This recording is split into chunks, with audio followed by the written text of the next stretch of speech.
prođe, eto od Vladislav. Сегодня облегчено наш последний. Остався дома. Не выходи. Целак безопасности заварен ходорите. Не выходи. Не выходи. Летяните.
Vous êtes-vous déjà réveillé en vous demandant où vous êtes, qui vous êtes, ou bien même quel jour on est?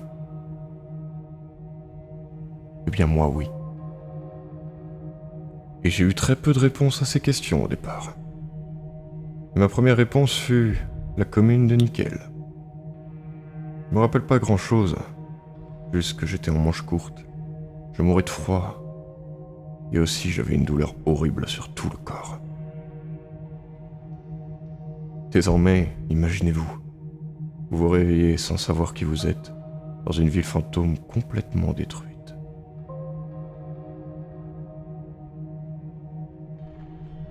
Tout était en ruine.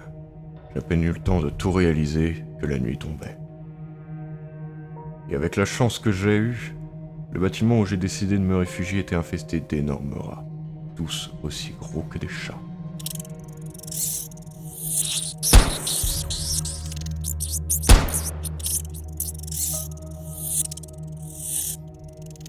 Heureusement que j'avais sur moi une arme à feu et que je suis assez habile avec un couteau. J'ai donc finalement décidé de me réfugier hors de la ville, dans la forêt. Et puis je fis un feu avec les allumettes trouvées dans le bâtiment. C'est parti pour passer une merveilleuse nuit.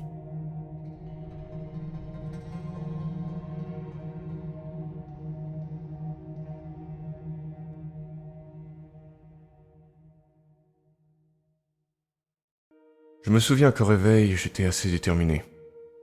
Je suis immédiatement parti plein sud, en direction de la capitale, Moscou.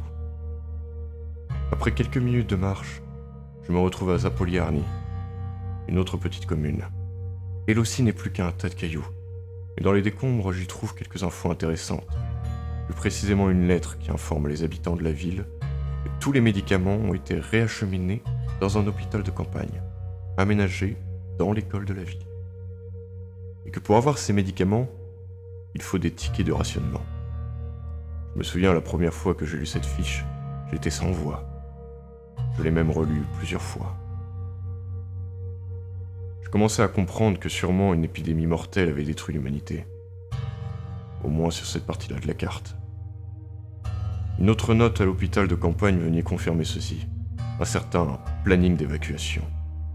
Des trains en direction de Murmansk, qui sont apparemment partis le 29 septembre et le 1er et 2 octobre 1984.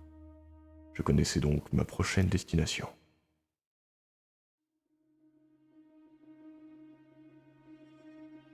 L'arrivée à Mourmansk fut sportive, c'est le moins qu'on puisse dire. J'y suis arrivé par le biais d'une draisine. Sur le chemin, j'avais croisé plusieurs animaux, mais tous effrayés par le feu de ma torche. Je n'avais pas de temps à perdre. Mon compteur GGR bipait de la radioactivité, sûrement responsable de l'épidémie. J'ai visité tous les bâtiments un par un, plus particulièrement le garage de la ville, dans lequel j'ai trouvé une tonne d'outils. et la base militaire avec un bunker qui était ouvert. Et honnêtement, ma tombe aurait pu être ce bunker. Je suis sûr que personne ne me croirait, mais une sorte de mille-pattes, aussi long qu'un poids lourd et aussi gros qu'un ours, était sur le plafond. Après une course-poursuite, je me suis réfugié dans une salle, la salle de stockage. Énormément d'essence y était stockée. J'ai alors eu une idée.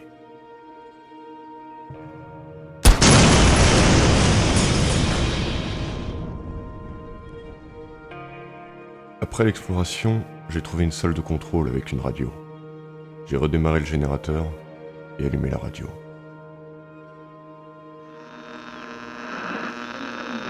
Vassili, vous me recevez? Bassia, je suis vers Kandalaksha. Ces foutus fous furieux ont envahi la ville. Bassia, vous me recevez? Le générateur s'est finalement éteint, après un bruit pas très rassurant.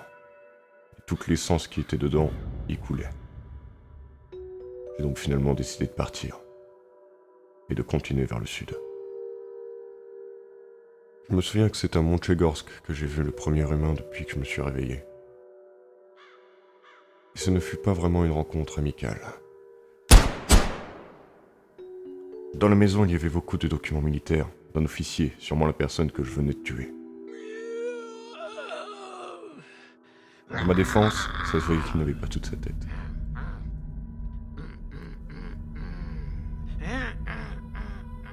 Et j'y ai appris qu'il était affecté à un brise-glace. Et apparemment, tous les marins sont devenus fous. Entre-temps, j'avais aussi appris que les fréquences radio que j'avais reçues venaient de Kandalaksha, qui était sur le chemin où le brise-glace était dernièrement en permission. Je savais donc où aller. Heureusement, ça n'était pas très loin, à peine une 50aine de kilomètres.